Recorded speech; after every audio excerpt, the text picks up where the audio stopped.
రాష్ట్ర వ్యాప్తంగా కురిసినటువంటి భారీ వర్షాలతో మరి పెద్ద ఎత్తున రాష్ట్ర ప్రజలు తమ యొక్క పంట భూములు కానీ ఇతరత్ర పశు సంపద కానీ ఇండ్లు కానీ కోల్పోవడం జరిగింది. ఈ నేపథ్యంలో నిన్నటి నుంచి గౌరవశ్రీ మన ముఖ్యమంత్రి శ్రీ రేవంత్ రెడ్డి గారు, అదేవిధంగా సోదరుడు మరి అదేవిధంగా సీనన్న గారు, మరి మిగతా వాళ్ళంతా కూడా రాష్ట్రంలో ఉన్నటువంటి వారందరూ కూడా ఎక్కడికక్కడ అలర్ట్గా అయ్యి పని చేస్తూ ప్రభుత్వ అధికారులకు కూడా సూచనలు చేసే విధంగా సెక్రటేరియట్లోనే ఒక మరి కంట్రోల్ రూమ్ లాగా ఏర్పాటు చేసుకొని అటు ముఖ్యమంత్రి గారు, ఇటు సిఎస్ గారు, సంబంధిత మంత్రులందరూ కూడా ఫీల్డ్లో ఉండి అలర్ట్ చేసినందుకు మరి గౌరవ ముఖ్యమంత్రి గారికి ప్రత్యేకంగా ధన్యవాదాలు తెలియజేస్తా ఉన్నాము.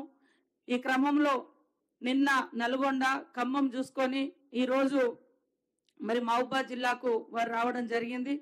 అదేవిధంగా ఈ కార్యక్రమంలో పాల్గొంటున్నటువంటి స్థానిక మన మహబూబాద్ ఎంపీ గారు, అదేవిధంగా డోర్నకల్, మహబూబాద్, మరి భూపాల్పల్లి, వరంగల్, పాలకుర్తి ఎమ్మెల్యేలు, అదేవిధంగా సోదరులు, ప్రభుత్వ సలహాదారులు అయినటువంటి వేం నరేంద్రన్న గారు, మరి అదేవిధంగా ఇల్లెందు ఎమ్మెల్యే గారు, మా కలెక్టర్, ఎస్పీ, ఇతర శాఖల అధికారులు, మున్సిపల్ చైర్మన్ గారు, అధికారులకు అందరికీ కూడా హృదయపూర్వక నమస్కారాలు, ధన్యవాదాలు తెలియజేస్తా ఉన్నాను. ముఖ్యంగా రెడ్ జోన్ కింద మహబూబాద్ జిల్లా లేదు. ఏది మనకు ముందు వచ్చినప్పుడు రెడ్ అలర్ట్ కింద లేకుంటుండే, కొంచెం ఫ్రీగా ఉన్నాము. కానీ మొత్తం రెడ్ జోన్ కింద మహబూబాద్ కానీ ములుగు సైడు ఇంకా భూపాల్పల్లి అటు సైడు ఉండే.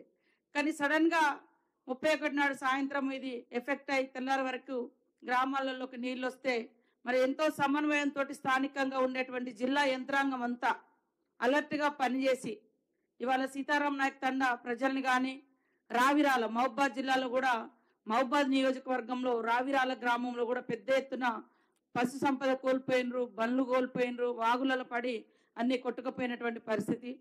ప్రాణ నష్టం జరగకుండా అద్భుతంగా సేవలు అందించినటువంటి మహబూబాద్ జిల్లా యంత్రాంగానికి అందరికీ హృదయపూర్వక ధన్యవాదాలు తెలియజేస్తా ఉన్నాను.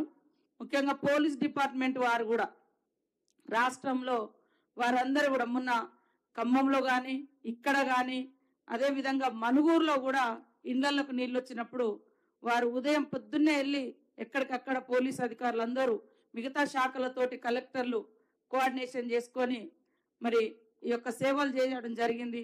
మా ములుగులో కూడా దాదాపుగా రోడ్ల హైవే తెగిపోయి మరి మిగతా రోడ్లన్నీ జల దిగ్బంధంలో ఉంటే రోడ్డు మీద ఉన్నటువంటి 2000 చెట్లను రాత్రి 2:30-3 గంటల వరకు పోలీస్ అధికారులు, కలెక్టర్స్, ఇతర శాఖల మెడికల్ అండ్ హెల్త్ కానీ శానిటేషన్ సంబంధించినటువంటి డిపిఓలు కానీ ఆల్ డిపార్ట్మెంట్స్, రెవెన్యూ, పోలీస్ మంచి చక్కని కోఆర్డినేషన్తో ఇప్పటి వరకు మంచి పని చేసుకోవడం మూలంగా ప్రాణ నష్టము జరగలేదు. కాబట్టి ఇట్లాంటి విపత్తులు ఎప్పుడొచ్చినా సమర్థవంతంగా సమన్వయంతో ముందు చూపుతో మరి జిల్లాల వారీగా మండలాల వారీగా కోఆర్డినేషన్ టీమ్స్ కూడా మనం ఏర్పాటు చేసుకొని నేను మొన్ననే మరి ఆ రోజు నైట్ ఇక్కడికి వచ్చిన 2 రోజుల క్రితం నైట్ వచ్చి ఇక్కడ నైట్ హాల్ట్ చేసి ములుగు చూసుకొని ఇక్కడికి వచ్చి అధికారులతో రివ్యూ చేసి తెల్లారి వరకు అందరికి కూడా పునరావాసం కానీ ఇతరత్ర ఇబ్బందులు లేకుండా ఏర్పాటు చేసి బాగా నష్టపోయినటువంటి వాళ్ళకు కూడా సీతారాం నాయక్ తండలో కానీ రావిరాలలో కానీ అక్కడ లోకల్ ఎమ్మెల్యేలు మరి అదేవిధంగా పోలీస్ అధికారులు, కలెక్టర్ గారు సమన్వయంతో, ఎస్పీ గారు అందరి సమన్వయంతో వాళ్ళకు నిత్యావసర వస్తువులను కూడా అందించి కొంత రిలీఫ్ ఇవ్వడం జరిగింది. కాబట్టి అధికారులు అందరం కూడా ఎప్పుడు ఇప్పుడు ఎక్కడెక్కడైతే డ్యామేజ్ అయిందో అది ఖచ్చితంగా ఒక హిస్టరీ లాగా నోట్ చేసి పెట్టుకోవాలి.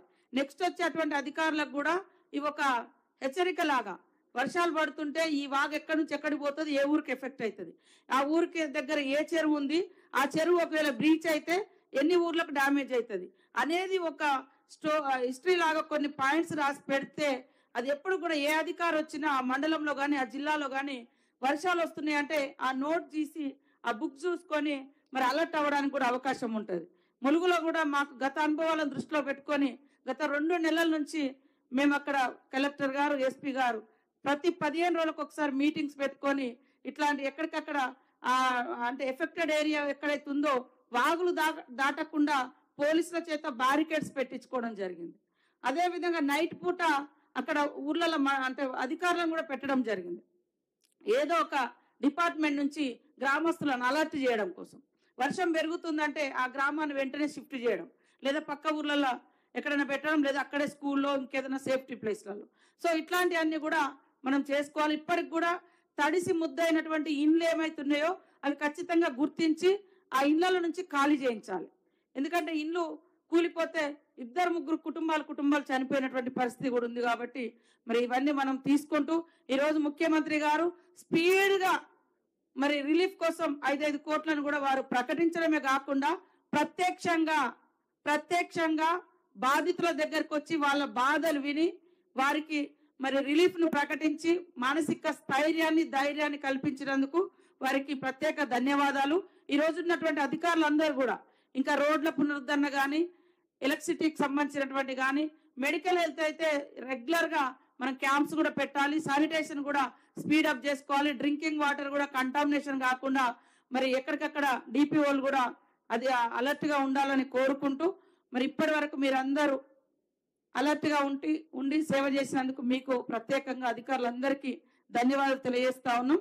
ముఖ్యంగా సీఎం గారికి, రేవంత్ రెడ్డి గారికి ప్రత్యేకంగా ధన్యవాదాలు తెలియజేస్తూ రాష్ట్ర ప్రజలకు భరోసా ఇస్తూ వాళ్ళ బాధలను పంచుకొని వాళ్ళకు ఆర్థిక చేయూతను, గతంలో ఎప్పుడు కూడా పశువులకు రూపాయి ఇచ్చిన గతి లేదు 10 ఏళ్లలో.